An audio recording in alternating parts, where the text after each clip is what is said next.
I am the Vice President of the Evidence and Evaluation team at Arnold Ventures.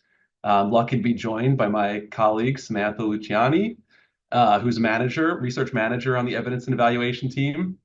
And I'll be talking for the first few minutes of this presentation, and then I'll turn it over to my colleague, Samantha. But first, I just want to say that, we all know that you have a lot of competing demands for your time, and we're just thrilled and happy that you've chosen to spend a little bit of time with us today. So we have a short presentation. We expect that it's going to take about 15 or 20 minutes, but the remainder of the time in this webinar will be dedicated to answering any questions that you have. In the presentation, we're going to cover a couple of different things. First, we'll just provide a brief introduction to Arnold Ventures and also to the evidence and evaluation team. Then the reason why you're all here, we're going to talk about our recent RFPs, our requests for proposals. We'll talk about the timeline for these RFPs, and we'll offer some practical advice that you might want to consider when applying for these RFPs. And we'll also offer a few teasers for future RFPs that might be coming down the pipeline. And maybe most importantly, at the end, we're going to leave substantial time for you to answer any questions that you have related to this RFP or future RFPs. And we're hopeful that by the end of this webinar, you'll have a good sense of the research that the evidence and evaluation team here at Arnold Ventures hopes to fund through our RFPs, and that you have a good sense of how to get in touch with us, reach out to us, and get strong proposals to us. Before we dive in, just a really quick couple of bits of housekeeping. So first, since this is a webinar, you can ask, everybody is muted, so you're not going to be able to sort of unmute yourself or put your video on to ask questions. Instead, we ask that you use or Samantha, do you want to chime in here? Are we using the chat box or the Q&A box to answer questions? Let's do Q&A box just to keep all the questions in one place. But if you have technical difficulties, can't see the slides, we're messing something up, please just throw that in the chat. Got it. So technical difficulties go in the chat, but questions that you have for us, feel free to put in there's a little Q&A box at the bottom of the Zoom screen. Feel free to put questions in there. And you can start putting questions in at any time. So if questions come up as we're going through the presentation, just start adding the questions there. And we'll hold all the questions for the end. We have a lot of time at the end, and that's when we'll start answering them. But feel free to start populating that question list ahead of time. One thing we'll request is that if you have sort of very specific project-related questions, this is not the right place to get into that level of detail. But we're going to be providing contact information for our team at the end of this call. And we'd really encourage you to send us an email. We can find a time. We're happy to either go back and forth via email or set up a time for a one-on-one call if you want to get into very detailed project-specific questions. But if there are sort of general questions about the types of research that we support, that budgets, those types of things, that's what we're really excited about. So, and last thing, as you probably saw, we're recording the webinar. So your voices, faces, none of that is recorded, but your questions will be, obviously, because we'll be answering those. So just keep that in mind when asking questions. All right, with that, should we move on to the next slide? So just to provide a little bit of overview of Arnold Ventures, our core mission of the organization is to invest in evidence-based solutions that maximize opportunity and minimize injustice. To do this, Arnold Ventures supports rigorous, policy-relevant research across a wide range of areas. These include criminal justice, healthcare, higher education, public finance, infrastructure, contraceptive care and access, and other policy areas. Next slide. Now, the evidence and evaluation team, this is the team that Samantha and I are on, and the team that is funding these two RFPs that we'll be talking about later today. Our team is really driven by two main goals. The first is to expand and strengthen the body of rigorous research evidence that can be used to inform pressing social policy decisions. And the second is that we want to increase the use of existing rigorous research evidence to make better policy decisions. And broadly, when we say the word rigorous, our team is referring to two types of causal research designs. The first is the randomized control trial design. And that's what is really the focus of the RFP we'll be talking about today, the Strengthening Evidence RFP. But a second area that we support in terms of rigorous research design is a well-designed, proven, quasi-experimental design. And that's the focus of a second RFP that we recently put out. And we can talk about that a bit, although it's not the core focus of today's discussion. But using these techniques, we believe that research can provide causal evidence on the impact that policies and programs have that we care about. And broadly, our mission is to try to use this research and evidence to drive better outcomes for kids, families, and communities in America. And one way that we're really trying to do that is by providing funding for rigorous policy relevant research through RFPs like the one we'll be talking about today. Next slide. So who are we? Well, we are a small but mighty team. You're seeing half of us right now on this webinar, although we're growing. Some of you on this webinar might be aware we're hiring a new manager and a new research analyst. So we're expanding pretty significantly. But right now we're a small but mighty team of 4 in the evidence and evaluation team. Overall, Arnold Ventures has about 150 full-time employees. We're located in the 150 employees are located in 3 different offices across the country. And most AV employees are situated within policy-specific teams, such as criminal justice or healthcare or infrastructure.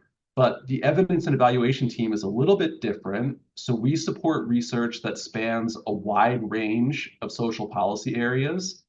And this means that in many cases, we are collaborating with other policy teams across the organization. But as I mentioned before, our core charge is really focused on building rigorous research evidence and then using that evidence to make better policy decisions. Next slide. So now turning to the RFPs, this is the really exciting part. We launched 2 RFPs this year through the evidence and evaluation team. The first, the one that you're seeing on the left, what we call the Building Evidence RFP. This was launched in February. It focused on quasi-experimental studies, and it closed on June 1st. So that RFP is not currently open, it's closed, but we were thrilled by the response to that RFP, and you can all look forward to some announcements of a terrific set of funded projects later this fall. Also, I just wanted to say stay tuned for future announcements because just because this opened and closed in June does not mean that it's closed forever. And we're looking forward to bringing this RFP back and having future opportunities to support quasi-experimental studies in 2025. But now turning to the Strengthening Evidence RFP, this was also launched in February, but is currently open and will be closing in about a month, October 15th. And that's really the topic of today's conversation. And this RFP focuses only on supporting randomized control trials that evaluate social programs and policies. Next slide.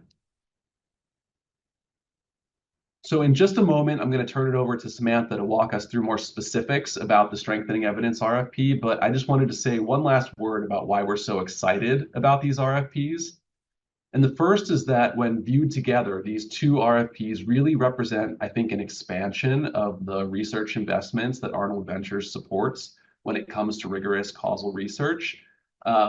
Historically, there's been a lot of support from Arnold Ventures for RCTs, and I think it's exciting to expand RCTs to now consider QEDs as well. So this sort of complementary set of tools that can be used to identify causal impacts, both in terms of the strengthening evidence in the form of RCTs, but also building evidence in the form of QEDs.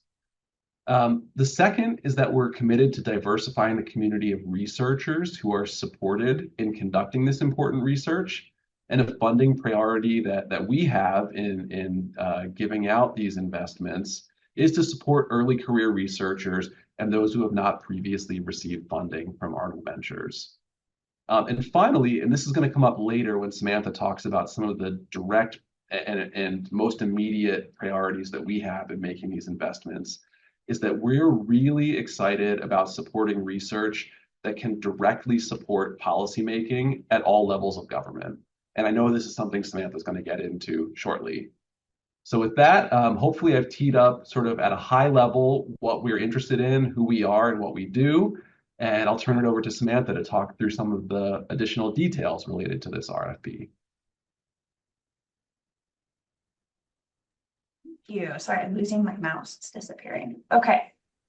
Okay, so now we will get into, as Andrew said, a lot of the details of each of the priorities and components of this strengthening evidence RFP.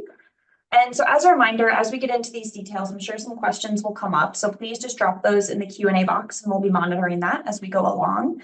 And I do want to take some time to just discuss what projects would be a good fit for this RFP. And as a reminder, this RFP, unlike that building evidence one launched earlier this year and closed in June, this one is focused exclusively on randomized controlled trials, and it is open to studies across all social policy areas. And I know that's one question we've already received, and the answer is yes, this is open to any policy area excluding criminal justice. Our criminal justice team has their own RFP going right now, and you can find that on AV's Criminal Justice Initiative online. But in terms of this RFP, as long as you can make a strong case that fits our selection criteria, it doesn't matter the policy area. What we are looking for we will prioritize studies that especially follow and align with AV's policy priorities. And this includes higher education, workforce development, housing, transportation, climate and clean energy, contraceptive care and access, and place-based policies and public finance more broadly. So we will place a preference on these types of studies and on these policy areas. But again, this is open across the board in terms of policy areas. And so with this RFP, we're looking to support research that evaluates established programs that have the capacity to be delivered at scale. And so what we mean here by established are programs that have a history of having been implemented under real-world conditions and with committed external funding. We know that these types of evaluations demand a lot of time, work, and effort from the researchers and the program teams themselves. And we want to be really cognizant of that and make sure that with these evaluations, we're not layering on additional challenging tests of programs that may not actually be ready for a randomized controlled trial and the rigors of that evaluation. So we're really focusing on evaluating programs that already have programmatic funding or have a source of programmatic funding. It's a randomized controlled trial, and critical to us for this particular RFP are programs that can inform US domestic policy. So we are focused exclusively on domestic policies and programs for this RFP. And we're looking to evaluate programs, again, that are established, but that can also help inform key decision makers and policymakers' decisions and allocation of resources across levels of government. So what does that mean? What does this policy relevance case mean? A really great timely example would be high dosage tutoring, which is a very common, very savvy, sexy topic right now, given the ongoing pandemic learning loss and things like that. And so we're looking for programs that can address a clear current policy need or policy question facing decision makers across the levels of government. And then an RCT that will evaluate a program that can help support and answer that policy window, that window of opportunity, and do so rigorously and within the US on focusing on a domestic policy or program. So going over our selection criteria here, there are three primary buckets of selection criteria for this RFP. The first, again, is sort of our bread and butter, our historically we have really focused on is the study design rigorous, and that continues to be our top priority here. So when we're talking about a rigorous study design, we really want to know, do you have that clear treatment and control group in this case? Do you have sufficient power? Do you have a compelling randomization strategy that is feasible and implementable with the program or policy you're proposing to evaluate? And do you have adequate sources of data, timely acquisition of data, a clear study timeline? Just really those clear nuts and bolts for a rigorous study. Our second bucket here is looking at program implementation, which again goes back to what I had previously said, where we're looking for programs that have already been implemented and you can demonstrate that this program has been carried out in the real world.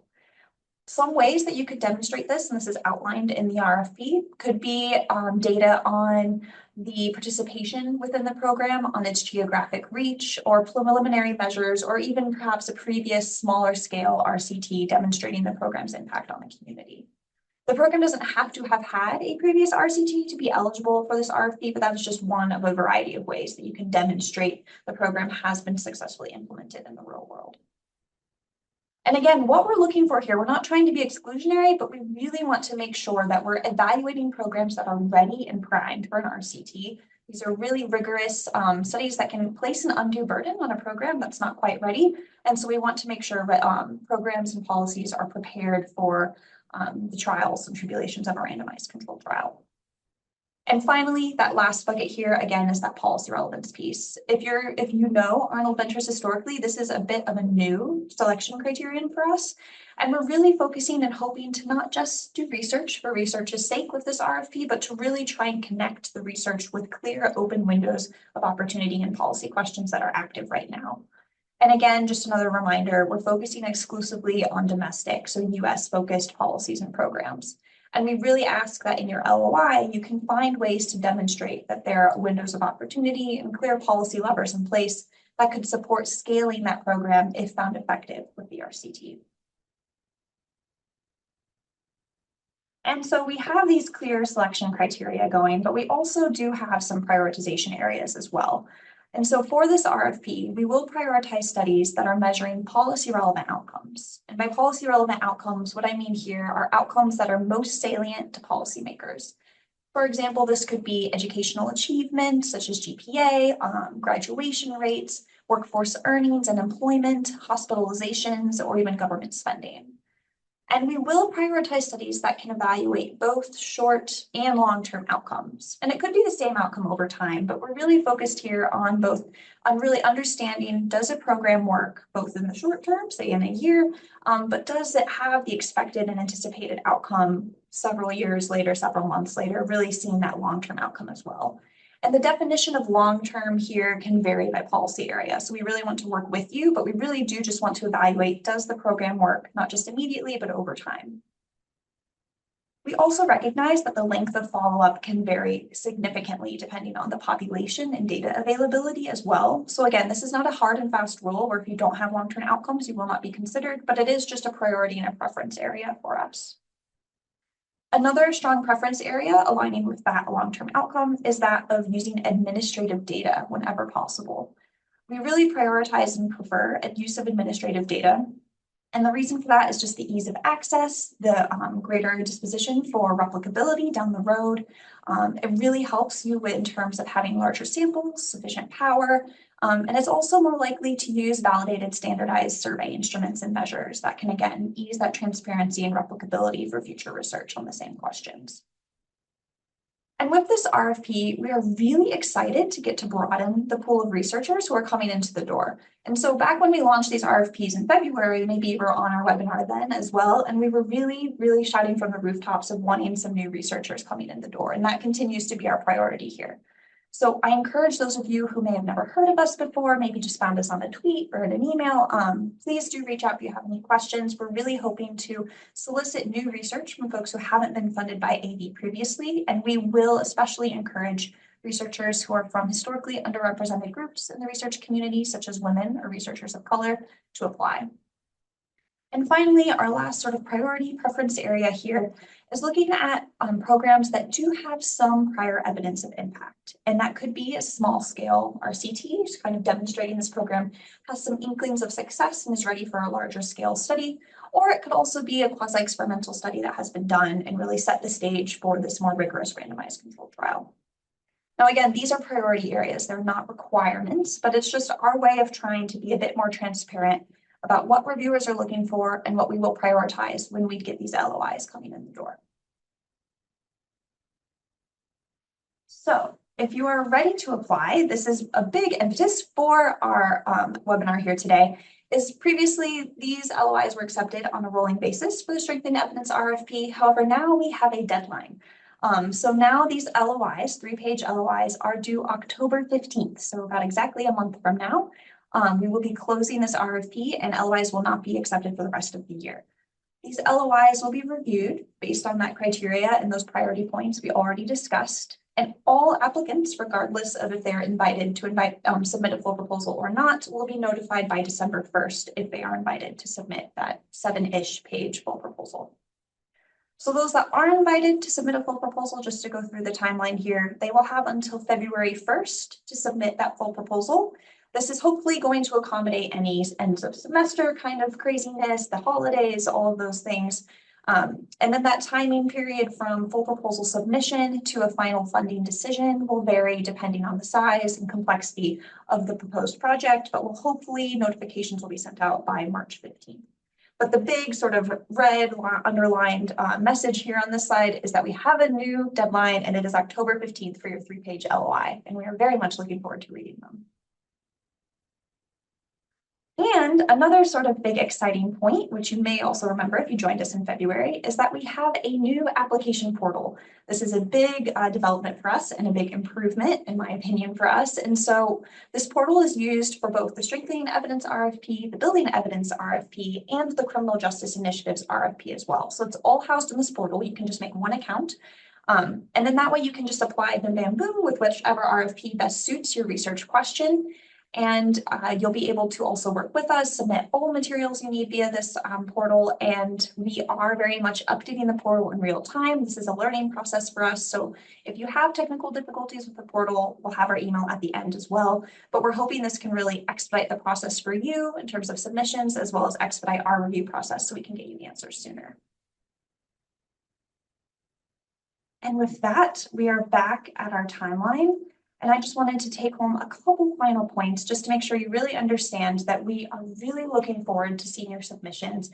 And we are so excited to have these LOIs. And we're hoping with this deadline that we can really expedite our review process and really expedite this so we can have more funding opportunities throughout the year and really just help you to innovate and develop research sooner, better, faster as we go through the rest of 2024 and going into 2025. And so again, key change here, this is the same as the RFP released in February, but we have this new October 15th LOI submission deadline. And that is really it. So we would love to open it up for questions at this point.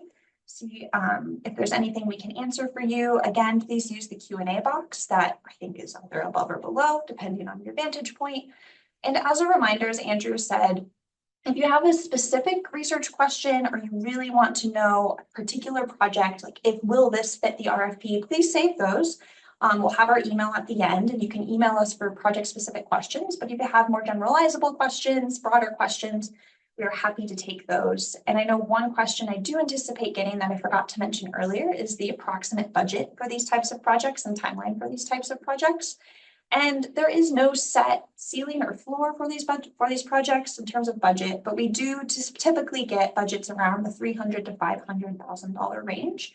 Again, it can be below that, depending on the project timeline and what questions you're trying to answer and trying to evaluate. It can also go above that. But would love to open it up for questions. Please drop those in the Q&A box. Oh, great. I love seeing the questions come in. I can start answering some of the ones that have come in early, and then we can go from there. Perfect. So I see, and actually, I'm going to start with the one that I accidentally moved from the open box to answered. So Sarah was asking, can you please clarify, are all areas allowed, or are all areas except criminal justice allowed? And so just to be clear, Arnold Ventures funds a lot of research in the criminal justice space. It just so happens that the criminal justice team currently has an open RFP for research studies. And so if there's a criminal justice related research question, you should apply directly through the criminal justice team's open RFP. And that's available on the Arnold Ventures website.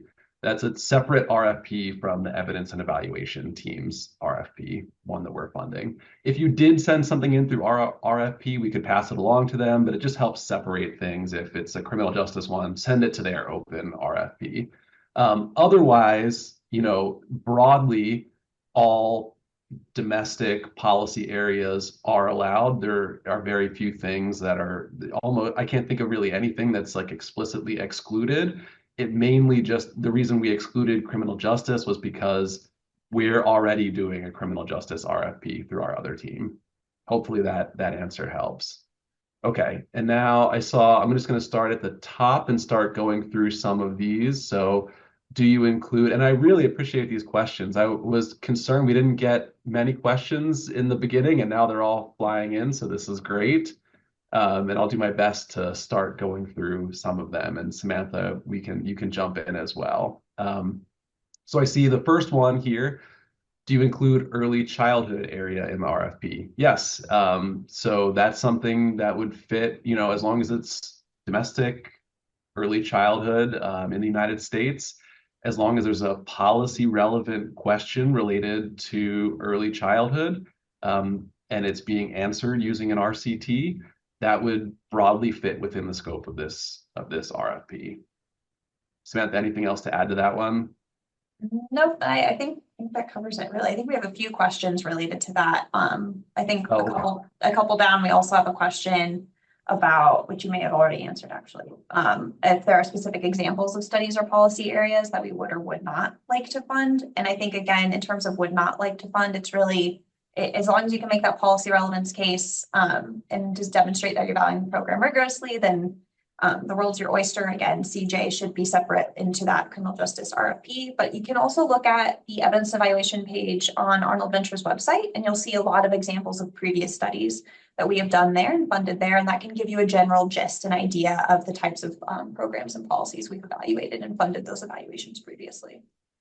Yeah, there are few things that if they fit the list that Samantha had on the slide beforehand, just in terms of it has to be rigorously evaluated, policy relevant, that's a really, really big thing. You've heard us say it a million times now, but that's huge. It really has, I mean, that's a major thing. Will the evidence from this study that you're proposing be able to inform or influence policy? That's a hugely important question in this RFP.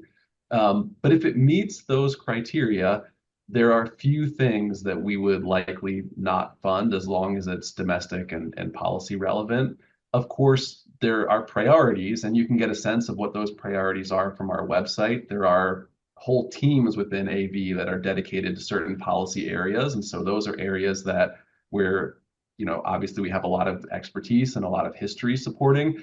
But it doesn't mean that if there's not a specific team at AV studying your area, for instance, early childhood, there's not an early childhood team at AV, that doesn't mean that that's excluded from this funding, because the evidence and evaluation team sits across a wide range of policy areas. It's not limited to just one or several areas that AV has built out teams around. So hopefully that's helpful. And if you do have very specific questions, if you think there's a good chance that you have a topic that we might not be interested in for one reason or another, you can always send us an email. Samantha can put our email into the chat if she hasn't already. And we're happy to answer questions like that over email. The total pool of funding or the target, there is I don't think we don't have a total amount that we're targeting to fund by the October 2024 deadline. This is more because what we realized that we wanted to do, rather than having open-ended RFPs, is that we wanted to have some cadence to them so that we could say, look, it's going to be open for 6 months, get your applications in then, we'll close it, and then hopefully moving forward at a set period of time, we'll re-announce new RFPs. So it's not like there's a limited pool or a limited number for this deadline. So that should be a good sign to all of you out there.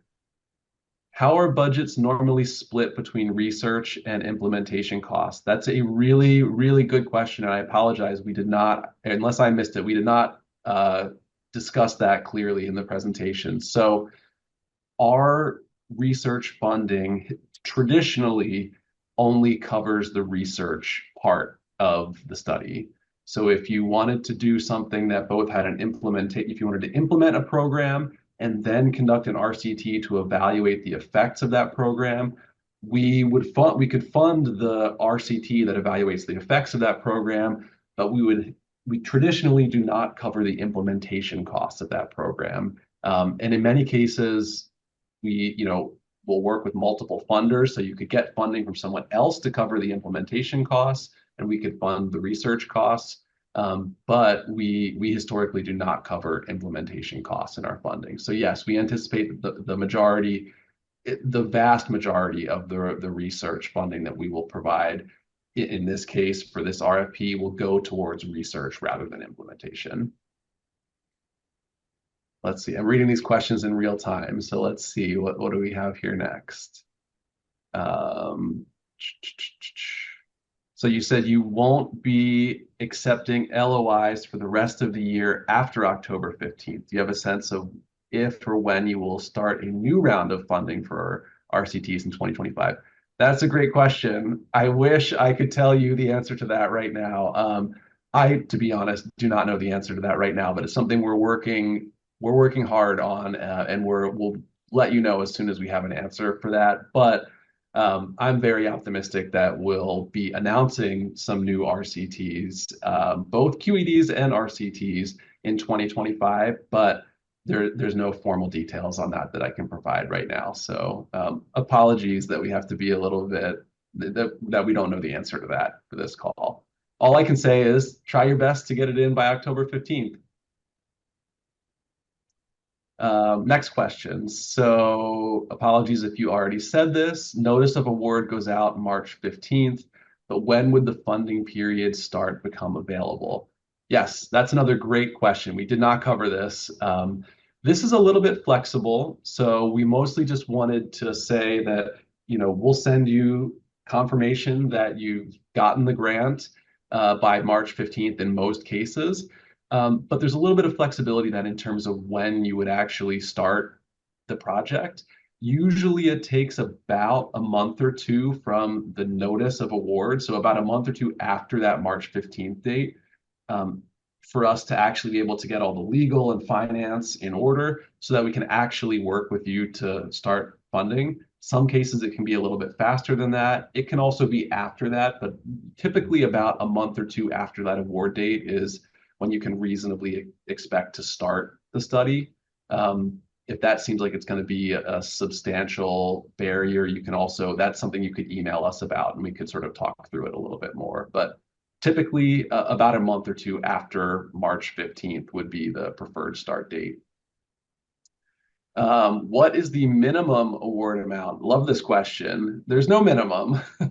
There's also no maximum, but I think Samantha said this before, most of the studies, and this is more just anecdotal when kind of scrolling through the studies that we've funded, tend to fall in the $300,000 to $500,000 range. Seems like that's where most of them are. But we've funded plenty that are substantially below that, and there is no minimum. And we've funded plenty that are substantially above that. So don't feel constrained by the $300,000 to $500,000 typical range. That's just mostly to give you a sense of what we're seeing a lot of. Let's see. Samantha, feel free to jump in if there's any of these that you have additional things to add on to. But I'll just keep going through the list if you'd like me to. Okay. So if a researcher already receives funding through another AV grant, can that person apply for new work? If it's for a new project, absolutely. So if you're already receiving funding on a separate grant and you have a new idea and you want to submit for funding for that new idea, absolutely. There's no problem there. Of course, we're hoping to expand the pool of researchers that we're funding. So, we're hoping to bring in new researchers to expand the set of those that we're working with at AV. But it doesn't mean that if you've already received funding that we would not, support a really well-identified, strong RCT of a really policy relevant question. If it checks all those boxes, but you've received funding from us in the past, you should submit a proposal. It doesn't mean that you're not going to get funded, but we're really encouraging people that haven't received funding in the past to really also reach out and try to get funding through AV because we do want to support people that we haven't funded in the past. But just because you've gotten funding in the past doesn't mean you should, ignore this opportunity. If and hopefully that answered that question. I guess the other point could be if you were hoping to extend some work that you were already doing with AV, and if that's the case, also yes, you should certainly feel free to, if you've done a study and it went well, but now there are more questions that have come as a result of that study, you should absolutely feel free to say, okay, the next version of this research is going to study X, Y, and Z, and it's really going to give us more insight, deeper insights, longer term impacts, things like that. Fair game to say that we learned a bunch from a first round of funding that we received from AV, and now we really want to dig into it and learn more on these crucial next steps. That's also fair game. So hopefully that answers that question. And sorry, I feel like I'm going through these super quickly, but I want to make sure we keep getting questions. I want to make sure I can answer all of them. So moving on to the next question. If we wanted to study the impact of a certain type of incentive, can we ask for funding to pay people that incentive, or do we need to already have that lined up and then just ask you money to study it? Yeah, incentives typically are considered are part of the implementation, and so we often, for the most part, we only provide funding for the evaluation itself. So typically you would need to have funding for that incentive lined up ahead of time, and then you would need to ask us for money to study the effects of providing those incentives. I don't know, Samantha, if there was anything else you wanted to add to that. No, I think that's it. I know it's often a sticking point where we don't provide that implementation funding, but really Arnold Ventures tried and true is just providing for our team, specifically providing the evaluation funding. And this is kind of difficult when it is sort of those incentives could be considered part of the evaluation. So we can have a conversation. It can be case by case, but I would say like 98% of the time, there will be a hard line where we can only provide evaluation funding, unfortunately.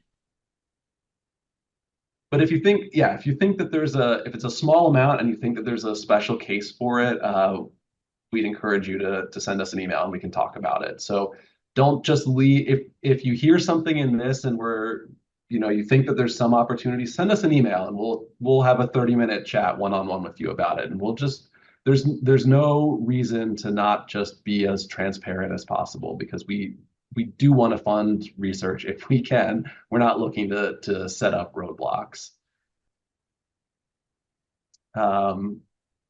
Okay, the next question. Are observational studies excluded from this RFP? That's a great question. So observational studies, things that are like descriptive research and qualitative research, these are things that can be really important as secondary research questions.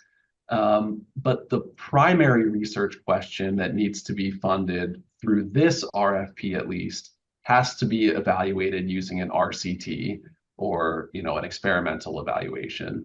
So if I'm understanding the question correctly, are observational studies excluded from this RFP? If you're only doing an observational study or a descriptive study, then that is something that would not qualify under this RFP. But if you're doing an RCT and then you're answering a bunch of secondary questions to try to understand mechanisms that might be explaining some of the main effects, that would totally be fair game. That's more of like a secondary or exploratory question that follows from the primary RCT-based question. Hopefully that was helpful. Let's see. Are most studies for 1 year only or for multiple years? Multiple years are very typical. So yeah, many studies can take the form of, 2, 3 years. In some cases, the RCT itself might take 2 or 3 years. In other cases, the RCT might be sort of limited, but the study could be conducted over many years. For instance, if you want to estimate both immediate, medium, and long run outcomes, that's definitely a multi-year study. I would say most of these studies, I don't know the statistics, I probably should, but on most are probably 2, 3, 4 years in terms of studies that we fund from RCTs. 1 year is pretty atypical for sort of setting up, producing the reports that are involved. There's a lot that's involved in an RCT. Most are multiple years, and some can span quite a few years. What percent of applications do you fund? Great question. I also don't know the exact statistic off the top of my head. I would say somewhere in the ballpark of, so there are a couple of stages in this, as Samantha laid out. The first step is an LOI. You submit a 3-page letter of interest. That is meant to be a pretty low bar. You don't have to do a whole bunch of budgeting for that. You don't have to work with your Office of Sponsored Projects to create a really detailed budget. It's really just like a 3-page letter saying, here's the study, here's what we're interested in doing. Submit that, and we'll get you pretty quick feedback on whether or not that big picture study fits within our interests. We feel that it's going to be reasonably rigorous enough, address a policy issue, all of those types of things. And then from there, you'll be invited to submit a full proposal. And that's going to need a lot more detail to it. It's a longer narrative. It's going to need more budget items to be filled out. So there's more work that goes into it, but we wouldn't want you to do that work if we, didn't think there was a lot of promise moving forward.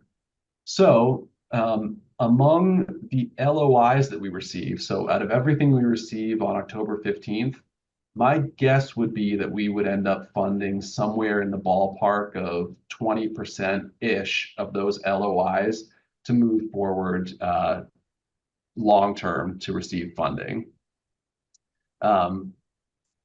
Probably it depends on the different calls and how many proposals we get. But that's, if I had to guess, I don't have the numbers in front of me, I would guess about that ballpark. Can you offer more guidance on what counts as research costs? Are costs for research administration and partnership management included, or is it limited only to data collection and data analysis costs? Great question. Research administration and partnership management, those costs are definitely included. And also, as you suggested, the costs that are related to research time, course buyouts, research team personnel, data costs, analysis costs, all of that's included. But yes, administration and partnership management, that's included in it. But things like implementation, like we said before, actually carrying out the program, that's what's not included. But anything related to the research administration, partnership management, and broadly all of the costs related to research time, those are included. And I think we may be, oh no, there's A couple more. couple more. Okay, we're getting close to the questions. Okay, what, if any, oh, I see here, yes. What, if any, proposed details are AV staff willing to discuss with potential applicants ahead of time? For instance, can we talk about a potential project idea with you? And the answer to that is yes, although, so we dissuaded you from doing that on this particular forum because we can't see you face to face. You can only see us, and you're communicating through this chat window, and we're trying to rapid fire give you responses. So it's not a good format to discuss, details of a project. But if based on everything you've seen in this webinar today, if it sounds like you have a product idea that is a reasonably good fit, if we haven't already, I've not been monitoring the chat box because I've been looking at the Q&As, but we're going to put our email in there, and we'll put it again at the very end just to make sure everybody has it. You can email us, and we are very happy to setting up time to chat with you about your specific project idea. We can't have super long extended project discussions with everyone at this stage, but we're happy to put a 30-minute chat on our calendars and hear about what the idea is. And we'll give you our candid reaction as to whether or not it sounds like it would be a promising project that we would encourage you to submit an LOI for. So yes, we're happy to set up those 30-minute conversations. We're happy to be pretty candid about whether or not it's a good fit or not. And if it's not a good fit, we'll tell you why, and we might give you suggestions to the best of our ability as to other places that you might pursue. Because just because it's not a good fit for us, I'm sure it's a great idea, and there's somebody out there for whom it would be a good fit. Just so happens that it's not one of our funding priorities. And then maybe last question, and then I'll turn it over to Samantha in case I may have missed something. But the last question is the budget estimate range, the 3 to 500,000, is that the total cost of a 3 to 4 year study, or is that the per year budget? The 3 to 500,000 typically is the total cost, but there are some studies that we funded where that could be the annual cost of a 3 year study. So if you have a study where it's $300,000 a year for 3 years, that's not going to be an immediate decline. It's on the higher end of budgets that we funded, but we have funded some that are that amount. So, but yeah, the typical is 3 to 500,000 for the total cost over the whole span.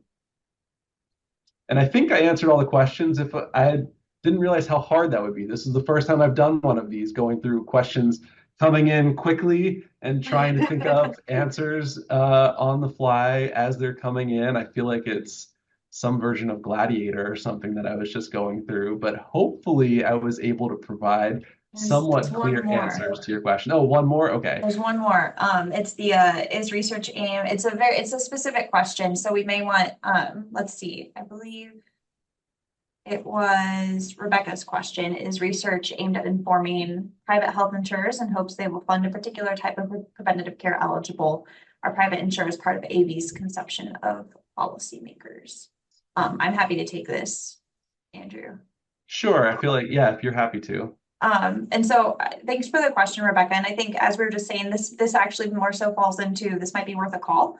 And our email is in the chat as well, the evidence team at arnoldventures.org.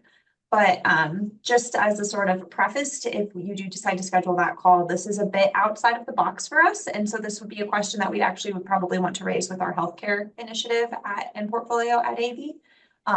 But let's discuss. Rebecca, please email us. Yeah, the question is a little different than most of the questions, but I don't think it's off the table. So I would say send us an email and let's talk about it. Oh, and then we have another question from Michael, who asks, does AV have an indirect cost rate limit? And the answer is yes. So if you are coming at us from an academic institution, then our indirect cost rate limit is 15%. If you're coming from a nonprofit, then it is 20%. If you are a for-profit, we can have that conversation. This is not off the table, but that does require a bit more finagling on our finance side. But typically it'll be 15% for academic institutions and 20% for nonprofits. And I don't see any other questions at the moment. I do just want to chime in one other just little tidbit I know we had quite a few budget related questions. And again, that 300 to 500K is just sort of where things end up on average. I will say if you are thinking about a project above that 500K range, just know that March 25th date I gave, that's for projects that are under $500,000.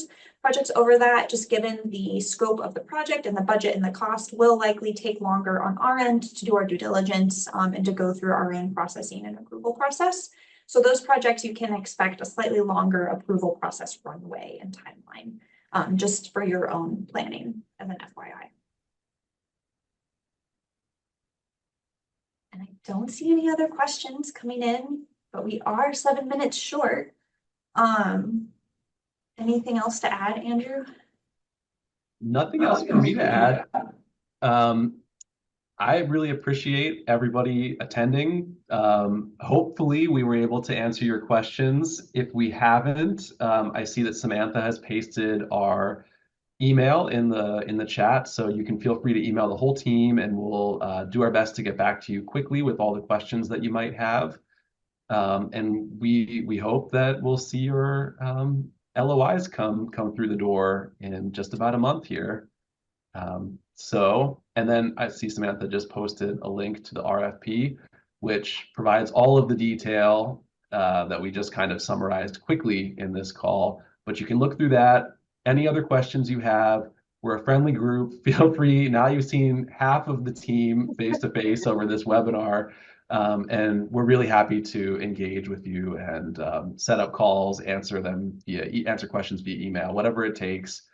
And yeah, stay in touch, and we'll look forward to hopefully receiving LOIs from many of you. And if that's it, no more questions coming in. I think we're good. All right. Well, thanks everyone. We really appreciate